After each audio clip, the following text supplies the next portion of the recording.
আসসালামু আলাইকুম ওয়া রাহমাতুল্লাহি ওয়া বারাকাতুহু।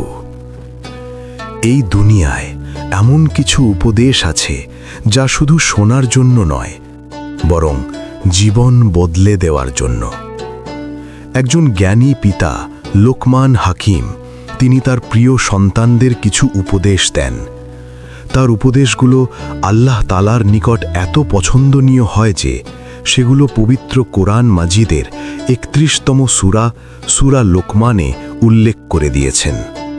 সূরাটির নামও তার নামে রাখা হয়েছে। তার প্রিয় সন্তানকে দিচ্ছেন এমন কিছু উপদেশ যা কেবল একটি পরিবারের জন্য নয়, বরং পুরো মানব জাতির জন্য পথনির্দেশ। আসুন আমরা জানি সেই মহান উপদেশগুলো যা আমাদের ঈমানকে দৃঢ় করবে, চরিত্রকে সুন্দর করবে এবং জীবনকে আলোর পথে পরিচালিত করবে। ১. শরিক করো না। লোকমান আলাইহিস সালাম তার ছেলেকে বলেন, হে বৎস, আল্লাহর সঙ্গে শরিক করো না। নিশ্চয়ই আল্লাহর সঙ্গে শরিক করা মহা অন্যায়। সূরা লোকমান আয়াত ১৩। ২. মাতা পিতার সঙ্গে সৎ ব্যবহার করবে। লোকমান আলাইহিস সালাম আল্লাহ তাআলার এই কথা তার ছেলেকে জানিয়েছেন, আর আমি মানুষকে তার মাতা পিতার সঙ্গে সৎ ব্যবহারের জোর নির্দেশ দিয়েছি। তার মাতা তাকে কষ্টের পর কষ্ট করে গর্ভে ধারণ করেছে। তার দুধ ছাড়ানো ২ বছরে হয়। নির্দেশ দিয়েছি যে আমার প্রতি এবং তোমার মাতা পিতার প্রতি কৃতজ্ঞ হও। অবশেষে আমারই কাছে ফিরে আসতে হবে। সূরা লোকমান আয়াত ১৪। ৩. পিতামাতার হারাম আদেশ মানবে না। লোকমান আলাইহিস সালাম তার ছেলেকে বলেন, মাতা পিতা যদি তোমাকে আমার সঙ্গে এমন বিষয়কে শরিক স্থির করতে পীড়াপিড়ি করে যার জ্ঞান তোমার নেই, তবে তুমি তাদের কথা মানবে না এবং দুনিয়াতে তাদের সঙ্গে সৎভাবে সহবস্থান করবে। সূরা লোকমান আয়াত ১৫। ৪. নামাজ কায়েম করো।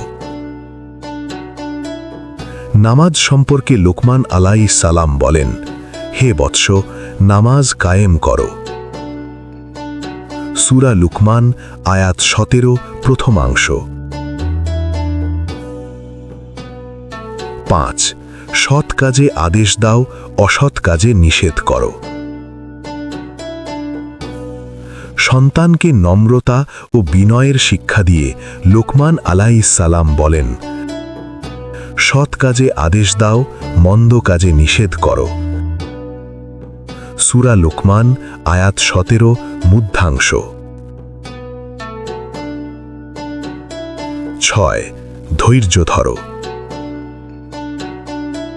লোকমান আলাইহিস সালাম ছেলেকে বলেন, বিপদাপদ্যে সবর করো, নিশ্চয়ই এটা সাহসিকতার কাজ। সূরা লোকমান আয়াত ১৭ শেষাংশ। ৭. কাউকে অবজ্ঞা করো না। লোকমান আলাইহিস সালাম ছেলেকে বলেন, আর তুমি মানুষের দিক থেকে তোমার মুখ ফিরিয়ে নিও না। সূরা লোকমান আয়াত ১৮ প্রথমাংশ। ৮. অহংকারী হয়ো না। তিনি তার ছেলেকে বলেন, আর জমিনে দম্ভ ভরে চলাফেরা করো না, নিশ্চয়ই আল্লাহ কোনো দাম্ভিক অহংকারীকে পছন্দ করেন না। সূরা লোকমান আয়াত ১৮ শেষাংশ। ৯. মধ্যম পন্থা অবলম্বন করো। লোকমান আলাইহিস সালাম সন্তানকে বিনয়ের উপদেশ দিয়ে বলেন, পদচারণে মধ্যবর্তিতা অবলম্বন করো। সূরা লোকমান আয়াত ১৯ প্রথমাংশ। ১০. বিনম্র কণ্ঠে কথা বলো। আকর্ষণীয় ভাষা মানুষকে বিমোহিত জানিয়ে লোকমান আলাইহিস সালাম বলেন, কণ্ঠ নিচু করো, নিঃসন্দেহ গাধার স্বরই সর্বাপেক্ষা অপ্রীতিকর। সূরা লোকমান আয়াত ১৯ শেষাংশ। ১১ অন্যায়ের নিষেধ।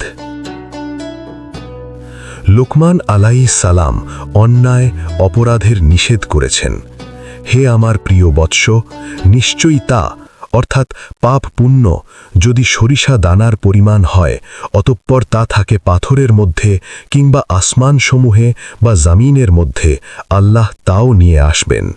নিশ্চয়ই আল্লাহ সূক্ষ্মদর্শী, সর্বজ্ঞ।